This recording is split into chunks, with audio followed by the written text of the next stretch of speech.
5 મંત્રી આ 14 જિલ્લામાં તબાહી મચી એનું એક દીમાં રિપોર્ટ કરી લે, સર્વે કરી લે 5 મંત્રી. તો એ હું હીરો સુપરમેન આવે એવું છે કે રોબોટ છે કે ડ્રોન છે કે ઉડી ઉડીને બધે છે કે કરીને જે આવે અને હાંજો હાંજ રિપોર્ટ તૈયાર કરે? કેવી મજાક ચાલે છે. પણ તમારે નાટક કરવા છે. સર્વે કરશું પાછા જીતુભાઈ વાઘાણી ને બીજા એક ઝાલા સાહેબ ની તો ગમ બૂટ પહેરીને ઉતર્યા. અમારો પાયજામો પલળવો ન જોઈએ. એટલે અમારો ભાવ બગડી ગયો ખેડૂતોનો. તમારો પગ બગડે તમને વાંધા છે? આમ તો પરદેશમાં કાળું કૂતરું મરી જાય તોય તમે રાષ્ટ્રીય શોક જાહેર કરી દો છો. તો આ અમારા ખેતરના ખેતર તણાઈ ગયા. આખા લાખો કિસાનોની જીવન મરણની મૂડીનો સત્યાનાશ થઈ ગયો. તમને કોઈને શોખ હું મગર નહીં આંસુ કોઈએ સાર્યા? અને હંદાન બસ તમારી વિરુદ્ધમાં બોલે પૈસા ખાઈને, તમારી ફેવરમાં બોલે એના પૈસા તમે કેટલા આપ્યા ઈ કા નથી કેતા? લ્યો હાલો. ભારતીય જનતા પાર્ટીના જેટલા લોકો આપણા સહિતના લોકોને કહે છે તમે પૈસા ખાઈને બોલો છો, હાલો હું પૈસા ખાઈને બોલું, તમે ખામોશ રહેવાના કેટલા પૈસા આપ્યા ઈ કા નથી કેતા?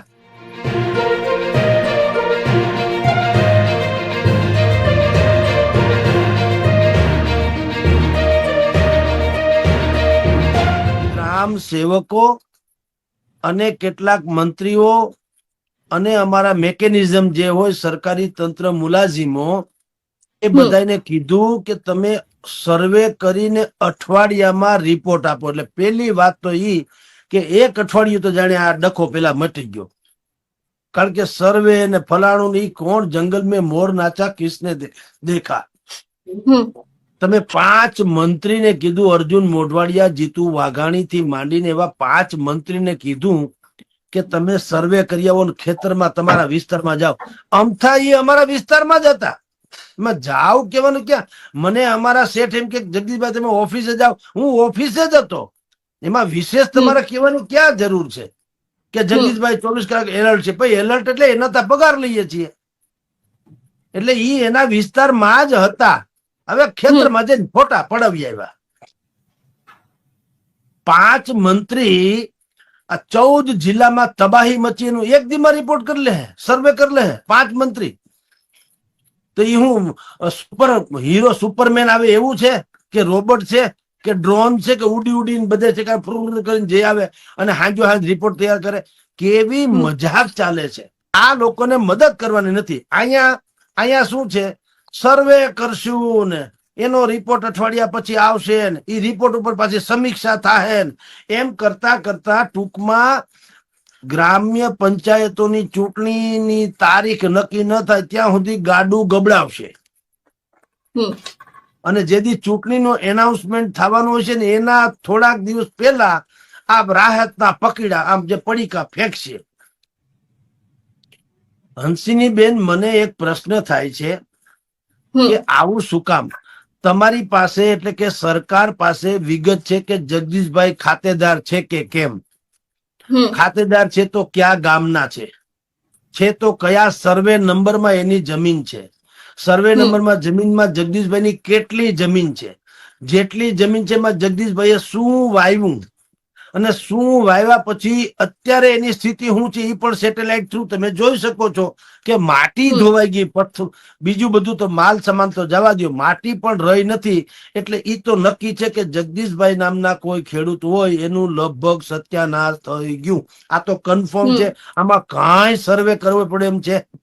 તો જયારે તમને ઈ ખબર છે આટલી બધી ટેકનોલોજી થી, તો તમે એવું કેમ ન કરી શકે સરકાર કે જગદીશભાઈ જેવા કોઈ પણ ખેડૂત ટૂંકમાં હોય ને એના ઘરે ફોન જાય કે ફલાણાભાઈ, તો કે હા અમે તમારા ખેતરને ડ્રોન સિસ્ટમ થી જોયું તું, બુધવારે પાથરા પડ્યા હતા અને અત્યારે માટી પણ નથી એટલે બધું ધોવાઈ ગયું, નક્કી થઈ ગયું છે. તમારા એકાઉન્ટ નંબર અમારી પાસે છે કારણ કે પ્રધાનમંત્રી કિસાન સન્માન નિધિના પૈસા તમને મળે છે એટલે કે તમારું એકાઉન્ટ નંબર એ અમારી પાસે તો છે. હવે તમારા 2 લાખની કે 5 લાખની જે સરકાર નક્કી કરે તે એને વાંધો નથી, પણ જે નક્કી કરી ભાઈ સરકારે તમને આટલી રાહતની રકમ નક્કી કરી છે, તમારી જે નુકસાની હોય એની સામેની આ રકમ તમારા ખાતામાં જરા ચેક કરી લ્યો ને, પૈસા આવી ગયા કે નહીં. આટલું જ કરે સાહેબ તો આમ આદમી પાર્ટી કે કોંગ્રેસ ગમે તેટલા ધમ પછાડા કરે, ખેડૂતને કોઈ દિવસ ભારતીય જનતા પાર્ટી પ્રત્યે નારાજગી ન થાય. પણ તમારે નાટક કરવા છે, સર્વે કરશું. પાછા જીતુભાઈ વાઘાણી ને બીજા એક ઝાલા સાહેબ ની તો ગમ બૂટ પહેરીને ઉતર્યા, અમારો પાયજામો પલળવો ન જોઈએ. એટલે અમારો ભાવ બગડી ગયો ખેડૂતોનો, તમારો પગ બગડે તમને વાંધા છે. અને તમે હું લંડન થી આવ્યા છો, બ્રિટિશરો છુઓ, તમે ખેતર કોઈ દી ભાળ્યા નથી. જીતુભાઈ વાઘાણી ક્યાંથી આવે છે? એલિયન્સ છે. હવે ગામડા ખૂંદે છે એને ખબર જ છે આ તો મંત્રી પદનું વળી લોટરી લાગી ગઈ, નથી લાગી તો રખડતા હતા ને ચોરના માથાની જેમ. તો એમાં વળી તમારે ગમ બૂટ પહેરવા અને તમારી ઉપર અર્જુન મોઢવાડિયાની ઉપર ત્રણ જણાએ તો છત્રી પકડી રાખી. બોલો, એ આઈપીએસ કેડરના અધિકારી હોય, ધૂળ પડી એના ભણતરમાં. કેવું જોઈએ કે ભાઈ તમે ગમે એવા મંત્રી હો, પણ આ છત્રી પકડવાળો કા પટાવાળો રાખો ને, બીજો કોઈક સામાન્ય મારા જેવો આઠ ભણેલો હોય એને. પણ આઈપીએસ કેડર નો માણસ છત્રી પકડે શરમાતો નહીં હોય તો આ ભણતર ને તો શું કરવાનું? હવે એને પાછા અર્જુનભાઈ ને 3 છાટા માથામાં પડી જાય તો શું ફેર પડેલા? અમારે આખી જિંદગી બગડી ગઈ ખેડૂતોની.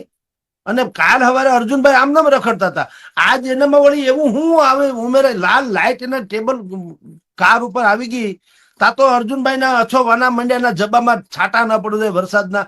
આ બેવકૂફાઈ નથી. અને એ આ સરકાર પાસે આવી અપેક્ષા હોય, જે ભારતીય જનતા પાર્ટીની સરકાર છે, જનતામાંથી આવેલી વાતો છે. પેલા કોંગ્રેસ ઉપર તો તમે બહુ કહેતા હતા કે તમે પેરેસૂટ વાળા લઈ આવો છો અને તમે તો બાદશાહી ભોગવો છો, તમે તો રાજકુંવરની જેમ. નરેન્દ્ર મોદી પણ કે છે ને ભાઈ રાહુલ ગાંધીને કે આ તો રાજકુંવર છે ને, સમજ્યા? એ નથી કહેતા કોંગ્રેસનો રાજકુંવર વગેરે વગેરે. તો તમે શું છો? તમે વિચાર કરો. આમ તો પરદેશમાં કાળું કૂતરું મરી જાય તોય તમે રાષ્ટ્રીય શોક જાહેર કરી દો છો. તો આ અમારા ખેતરના ખેતર તણાઈ ગયા, આખા લાખો કિસાનોની જીવન મરણની મૂડીનો સત્યાનાશ થઈ ગયો. તમને કોઈને શોખ હું મગરના આંસુ કોઈએ સાર્યા? તો ભલામણ આ અસંવેદનશીલતાની પરાકાષ્ઠા નથી? પછી કે મીડિયા લોકો ભયંકર બોલે છે, કા કોક કે આમ આદમી પાર્ટીના પૈસા ખાઈને બોલે. બોલો, હવે આને છે કઈ શરમ? ગોપાલ ઇટાલિયાએ પૈસા એમ કે ઠલવી દીધા જગદીશભાઈ ને પરાણાભાઈ ને. એટલે ગોપાલ પોતે કાવડિયા ગોતે છે. અમને ઠલવવાની તો વાત ક્યાં રહી? એને ફંક્શન કર્યું 5 જણાની દાઢીમાં હાથ નાખે ત્યારે તો ડેરા તંબુ તાણી છે. તો પૈસા દેવા અને હંદાન બસ તમારી વિરુદ્ધમાં બોલે પૈસા ખાઈને, તમારી ફેવરમાં બોલે એના પૈસા તમે કેટલા આપ્યા? ઈ કા નથી કેતા? લ્યો હાલો. ભારતીય જનતા પાર્ટીના જેટલા લોકો આપણા સહિતના લોકોને કે છે કે તમે પૈસા ખાઈને બોલો છો, હાલો હું પૈસા ખાઈને બોલું, તમે ખામોશ રહેવાના કેટલા પૈસા આપ્યા? ઈ કા નથી કેતા? તમારા કલબલિયા વગાડે ઈ કેટલા રૂપિયામાં તમે વગાડાવડો છો? ઈ કા નથી બોલતા? એટલે હવે એને જે દાજ લાગે તે. આપણો ધર્મ છે બેન હંસિની બેન, આપણો મીડિયાનો ધર્મ છે સત્યમેવ જયતે. તમને કડવું લાગે 2 રોટલી વધુ ખાવ ને કા અમને ટાળી દેજો. તમારા ભાગમાં હોય ને તમારા તાકાત હોય તો ટાળી દો, બીજું હું ઠાહી દેજો જેલમાં. બીજું હું ફેર પડે? ક્યાં મારી નાખવાના?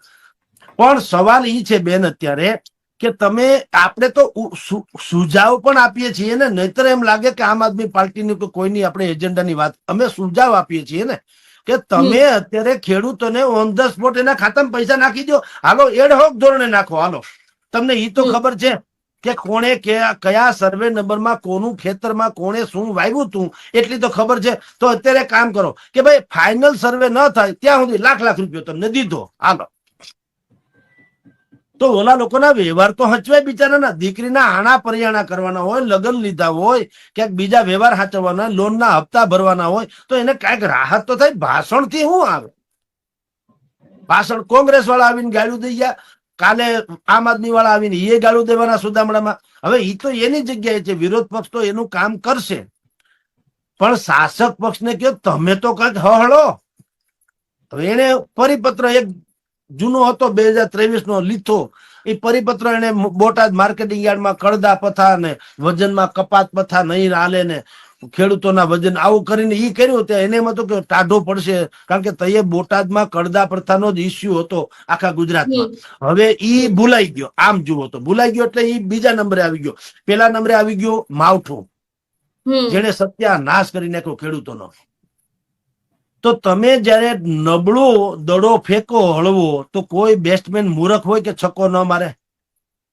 તો કોંગ્રેસ હોય કે આમ આદમી પાર્ટી એ પ્રહાર હું કામ ન કરી? તો રાજકીય પાર્ટી તો છે, કઈ ભજન મંડળી તો છે નહીં. તો આવતીકાલે સુદામડામાં આમ આદમી પાર્ટીમાં એ લોકો ફંક્શન કરવાના છે, ખેડૂતોની મહાપંચાયત. અને એમાં બધી જગ્યાએથી લોકો આવવાના, જસદણ ને ચોટીલા ને બોટાદ ને ભાવનગર ને અમરેલી ને સુરેન્દ્રનગર ને બધી જગ્યાએ સાયલા બાયલા ચારે કોરથી આવવાના ખેડૂતો. 50,000 ખેડૂત ભેગા થશે. અરવિંદ કેજરીવાલ અને ભગવત માન એ આજે અત્યારે રાજકોટમાં ઉતરવાના છે બાય ફ્લાઇટ. અહીં રાજકોટ ઉતરશે. અહીંથી પછી એક રિસોર્ટમાં એની મીટિંગ કરશે એના કાર્યકર્તાઓ જોડે. અને આવતીકાલે 31 ઓક્ટોબર 31મી ઓક્ટોબર ત્યાં શુક્રવારે સુદામડા નામનું ગામ છે સાયલા નજીકનું, ત્યાં મહાપંચાયતમાં પ્રચાર બધું પ્રહાર કરશે ભારતીય જનતા પાર્ટી સામે. એ લોકો કે છે, આમ આદમી પાર્ટી થી માંડીને કોંગ્રેસ સહિતના લોકોનું કહેવાનું છે ખેડૂતને ભયંકર વળતર આપો એવી વાત કરે છે, રાઈટ? પણ હું એમાં બીજી વાતે કરું. ભલે ભારતીય જનતા પાર્ટી આપણને જે સમજે તે, હું કેજરીવાલને પણ કહેવા માંગુ છું ને ભગવંત માનને પણ જો કોઈ ધ્યાન દોરે તો, કે ભલા માણસ તમે અહીંયા આવીને ખાલી ખરખરો કરી જાઓ, એનાથી એકે ખેડૂતનો ચૂલો હંધરુકાહે નહીં. ચૂલો હંધરુકાવો એટલે ચૂલા પેટાવવા, રોટલા શાકભાજી માટે, રાઈટ? તમે પંજાબ સરકાર તો છો. પંજાબ તો સૌથી, આપણે જાણીએ હરિયાણા અને પંજાબ સૌથી શક્તિશાળી ને સમૃદ્ધ રાજ્યમાંનું એક તો ગણાય છે. તે 200-500 કરોડ રૂપિયા ફાળવો ને તમને શું વાંધો છે? તમે ખાલી શબ્દોના સાથિયા પૂરીને વયા જવાના. તે હું તમને અમે એટલા હાટું મત જ આપવાટું, એટલે મતદારો છીએ અમે, બીજા કોઈ નથી લાયક. તમારી અમારે કરુણા પણ લાયક નથી અમારા ખેડૂતો, કે ભાઈ ગુજરાત સરકાર જે આપે કે ન આપે. પણ પંજાબના મુખ્યમંત્રી તરીકે હું આ, કારણ કે આખું કમસે કમ છે તો ભારતના લોકોને, કરાચીના હોય તો એમ થાય કે એને ક્યાં દેવું. ભલે ગુજરાતના છે પણ છે તો આપણા ભારતના લોકોને. તો જેમ ભૂકંપ આવે ને તમામ રાજ્યો નથી એકબીજાને મદદ કરતા. ભૂકંપમાં ક્યાં કોઈને નડે છે? કચ્છમાં ભૂકંપ આવ્યો તો દુનિયાભરમાંથી રાહત આવી હતી કે નહીં? અને આપણે પણ ઇન્ડોનેશિયા થી માંડીને જગતભરમાં જ્યાં પણ કુદરતી વિપદા આવે, આ નરેન્દ્ર મોદી ને ટેવ તો છે, પ્લેન ભરી નથી ધાબળા બિસ્કીટ ને દવા નથી મોકલતા અને છાપામાં નથી આવતું. તો એને કહેવાય ડિઝાસ્ટર મેનેજમેન્ટ. તો તમે એટલે કે આમ આદમી પાર્ટીને હું કઉ છું, અહીંયા લોકલ લેવલે ગોપાલ ઇટાલિયા કે ઈસુદાનભાઈ જો આપણી વાત સાંભળે તો હું એના થ્રુ વાત કેવડાવવા માંગુ છું ભાઈ કેજરીવાલ ને, ભાઈ માન સાહેબ ને, કે તમે પંજાબના મુખ્યમંત્રી છો તો એકાદ 500,000 કરોડ રૂપિયા ઠાલવો, એમાં શું ફેર પડે? તમારે અમથી વાવણી જ કરવી છે, પાછું મતના તો પાક લણવા તો છે. તો તમે 500,000 રૂપિયા ફાળવો ને એટલે આ લોકોનું ડાચું થઈ જાય ગબી જેવું. એવું કા નથી કરતા? એમાં શું ફેર પડે? આફત જ આવી છે ને, તમારે ક્યાં કોઈ બીજી રીતે આમ થાય તમે મફત વીજળી આપો ને મફત ફલાણું આપો ને એવું બધું તો કેસેટ તો વગાડો છો.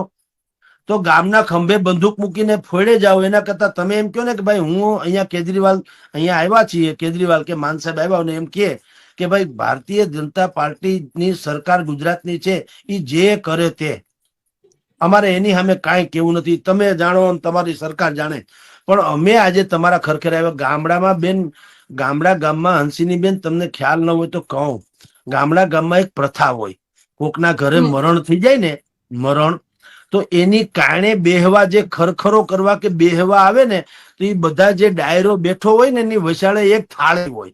થાળીમાં બીડી હારી નથી પણ એક પ્રથા છે, બીડીયું પણ હોય, સોપારી પણ હોય, હુડી હોય. ઈ હુડી હોપારીને બીડી તો ખાલી દેખાવની હોય, મૂળ ત્યાં 10 રૂપિયા નાખવાના હોય. જે કારણે ખરખરે આવે ને એ 10 રૂપિયા નાખે અને પછી બીડી લે. એ 10 શું કામ? 100 જણા ભેગા થાય ને તો 1,000-1,500 2,000-5,000 રૂપિયા ભેગા થાય ને, તો જેના ઘરે આ આવી વિપદા આવી પડી હોય એના ઘરે મહેમાન તો આવવાના, નિકટના સગા સંબંધી તો આવવાના, તો એને રોટલે ભારી ન પડે. 1,000 રૂપિયા હોય તો ક્યાંકથી દાણો પૂણી લઈને ખવડાવી શકે. આ પ્રથા છે. તો અત્યારે અરવિંદ કેજરીવાલ ને ભાઈ આપણા ભગવત માન અહીંયા આવવાના છે આવતીકાલે, તો એને આવું એક પેકેજ જાહેર કરવું જોઈએ એમ કઉ છું. કે ભાઈ 500 કરોડ રૂપિયા અમે લોકો આ બાબતમાં જાહેર કરીએ છીએ. ગોપાલ ઇટાલિયા અને ઈસુદાનભાઈ ને કહીએ છીએ કે તમે જે સરકારી રિપોર્ટ આવતો આવે અમે અમારી રીતે કરશું, જેટલા લોકોને અમે પહોંચી. અને એને કોઈ ઠપકો આપે એમ નથી. કોઈ ગુજરાતનો ખેડૂત, સૌરાષ્ટ્ર ખેડૂત એમ ન કે તમે આને કેમ આપ્યું મને કેમ નહીં, કારણ કે એની તો જવાબદારી બનતી નથી ને. એ તો બિચારા બહારથી આવેલા કહેવાય ને કે ભાઈ અમારી સરકાર પંજાબમાં છે, ગુજરાતમાં છે નહીં, અને અમારી પાસે અહીંયા રાતી પાય નથી, પણ હવે સરકાર છે જેવી તેવી છે, જેમ તેમ છે, તો પણ અમે 200-500 કરોડ રૂપિયા અમે તમને અમારાથી બનતું તેલ, તેલની ધાર કે અમે કે માણા કે ને કે ભાઈ ફૂલ ને તો ફૂલની પાખડી. બિલકુલ. તો 500 રૂપિયાનું પેકેજ જોઈએ અહીંયા ઠાલવશે સાહેબ, તો ઉપડ્યા નહીં ઉપડે એમ કઉ છું.